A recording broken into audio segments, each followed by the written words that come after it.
নমস্কার বন্ধুরা, আজ তোমাদের সাথে কচুরলতি শেয়ার করছি। জানো তো, আমি খেতে খুব ভালোবাসি।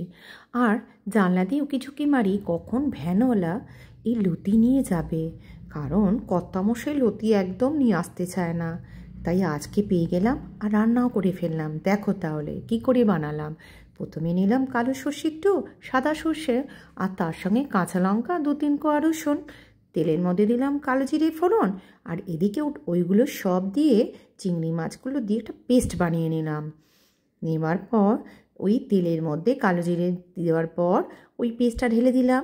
দেওয়ার পর ভালো করে একদম কবজি নাড়িয়ে নাড়িয়ে একদম নাড়তে থাকো। নাড়তে নাড়তে হয়তো তোমার হাতটা ব্যথা করবে জানি, কিন্তু কী করব, খেতে তো হবে। তাই জন্য এবার আমি বয়েল করা যে লতিগুলো দিয়ে দিলাম। দেওয়ার পর পরিমাণ মতো নুন দিলাম, আর তার সাথে একটু সামান্য মিষ্টি দিতে পারো। আর যেটা করলাম, একটু রং হওয়ার জন্য দিয়ে দিলাম হলুদ আর একটু কাশ্মীরি লঙ্কা গুঁড়ো দিয়ে আবারও করলাম নাড়াচাড়া। এইরকম নাড়াচাড়া করতে করতে কবজি হাত সব ব্যথা হয়ে যাবে, কিন্তু খেতে তো হবে। খাওয়ার জন্যই তো বানাচ্ছি। আর যাদের বাড়িতে নারকেল আছে তারা কিন্তু নারকেলটা দিতে একদম ভুলো না। নারকেলটা কিন্তু দিও, তাহলে স্বাদ হয়ে যাবে আরও সুন্দর। তোমরা বানিও এভাবে আর আমাকে জানিও।